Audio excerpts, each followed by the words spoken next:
Good morning.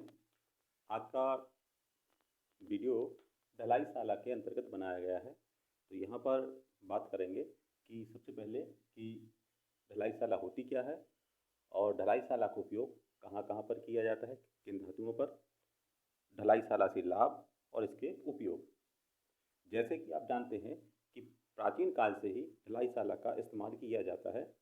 पहले के समय में लोग तलवारें वगैरह बनाना, मूर्तियाँ बनाना, ये सभी कास्टिंग या ढलाईशाला के अंतर्गत आती थी। ढलाईकार मनुष्य का आज से 5000 साल पुराना प्रोसेस है। मतलब यहाँ पर 5000 साल पहले से लोग ढलाई की कला को जानते थे।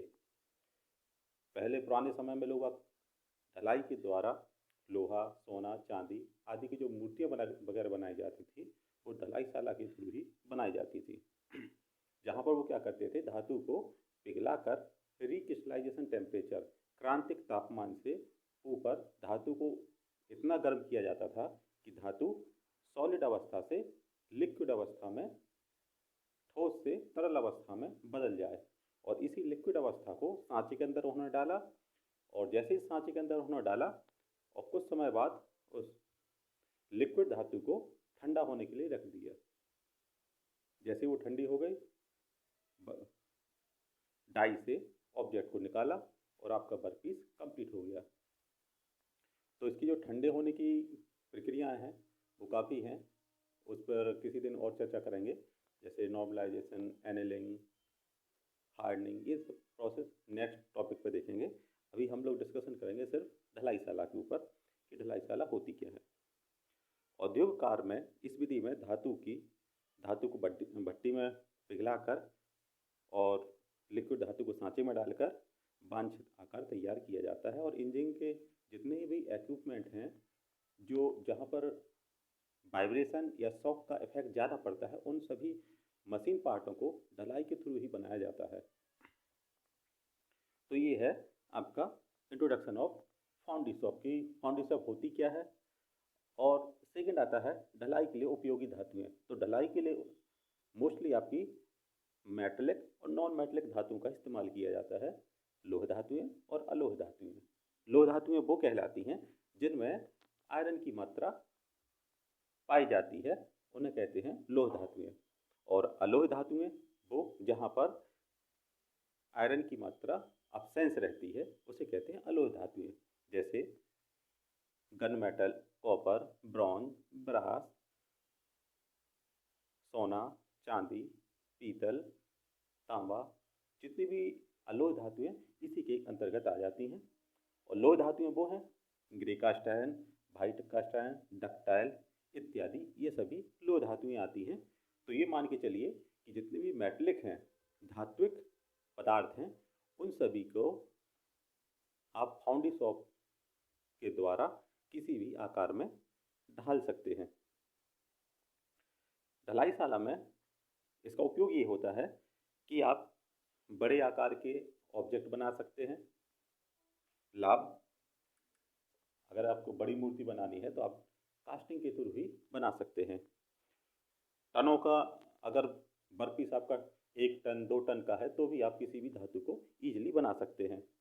और जटिल जितने भी कॉम्प्लिकेटेड डिजाइन वगैरह हैं तो वो कास्टिंग के थ्रू ही बनाई जाएंगी, क्योंकि जैसा आपका जो डाई रहेगी वैसे ही वो वर्कपीस को गेन कर लेगी। और तीसरा आता है कि इसकी जो कॉस्ट रहेगी वो काफ़ी चीप रहती है, सस्ती रहती है। और ढलाई की हुई धातुएं कंपन सोखने के लिए काफ़ी उपयोगी होती हैं। जहाँ पर वाइब्रेशन ज़्यादा उत्पन्न होता है वहाँ पर आप कास्टिंग प्रोसेस से यदि किसी पदार्थ को बनाया गया है तो वो आप पार्ट का इस्तेमाल करेंगे।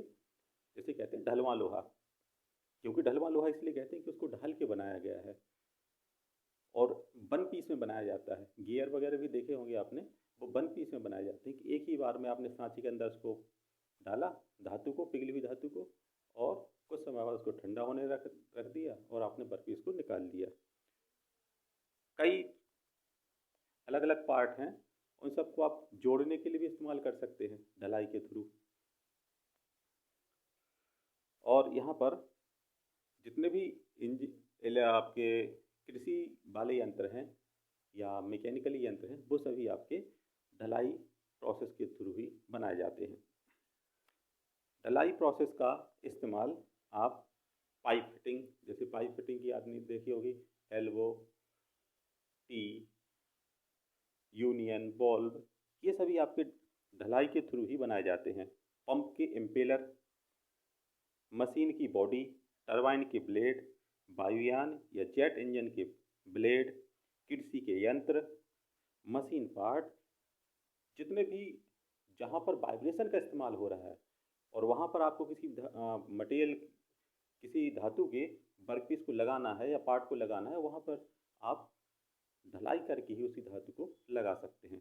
तो आशा करते हैं कि आपको ढलाई का जो सेशन है कि फाउंड्री सॉफ्ट में होता क्या है और क्या इसके उपयोग हैं, क्या इसके लाभ हैं, कहाँ कहाँ इस्तेमाल किया है, ये आपको समझ में आ गया होगा। तो एक बार और बात करेंगे कि ढलाईशाला में क्या होता है। किसी भी धातु को इतना गर्म किया जाए कि वो सॉलिड अवस्था से लिक्विड अवस्था में कन्वर्ट हो जाए, और उस लिक्विड अवस्था को आप क्या करेंगे, किसी सांचे के अंदर डाल देंगे और कुछ समय के लिए आप इंतजार करेंगे, जिससे वो लिक्विड से फिर से सॉलिड अवस्था में आ जाए। और जैसे ही आपका जो वर्कपीस है वो सॉलिड अवस्था में आ गया, तो आपने उसको डाई से बाहर निकाला। चाहे तो आप डाई को तोड़ के निकालें, चाहे सुरक्षित तरीके से, कैसे भी आपको डाई से आपने निकाला, और जो कंपोनेंट बन के तैयार होता है वो आपका प्रोसेस कहलाता है ढलाईशाला। जैसे मूर्तियाँ वगैरह इसी के थ्रू बनाई जाती हैं। तो आशा करते हैं कि आपको समझ में आ गया होगा। धन्यवाद।